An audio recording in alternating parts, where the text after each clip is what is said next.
Hey, we're trying something new. A podcast called Thanks for Being a Part of the Conversation. A part of the conversation that you don't get to fall witness to is my love for this forest in South Charlotte, North Carolina. In the 1990s, I was The Poet in the Forest. It was a children's series that I pinned out. None of it would be possible if it wasn't for this forest where I presently stand right here in Charlotte. I talk about it and write about it so much that I thought it was time that you get to be a part of what has been inspiring me since 1992. Hey, thanks for being a part of the conversation. 23 feet above this beautiful forest, the deck. I can see and I can hear so much, and I've written so much while being on the deck.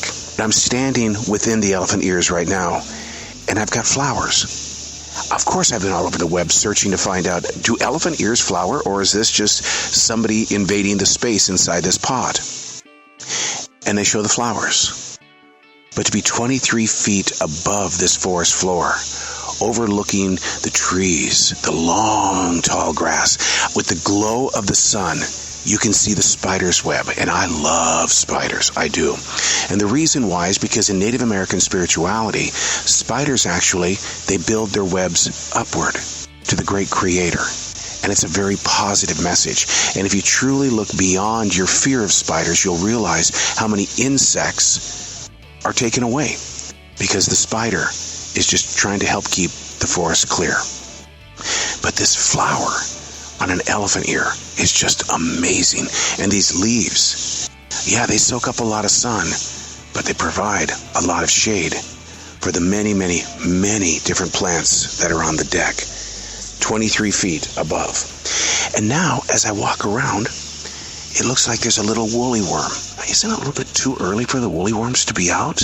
This one's kind of fuzzy. It makes me wonder what winter's going to be like, because on this day, this particular August day, it's like 68 degrees. 23 feet above this forest floor, it feels like fall is starting to arrive.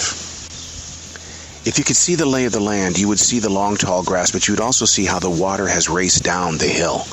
And we've talked about that 95-foot drop, but we've not been on the right side of the house, a different kind of walk down the hill.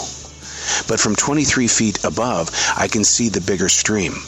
All the plants that are up here, they watch on the cruelest of rainy days in the south as that stream swells. I've had the professionals come. I've had them look at the stream. I think it's going to flood one day and it's going to wipe out everything.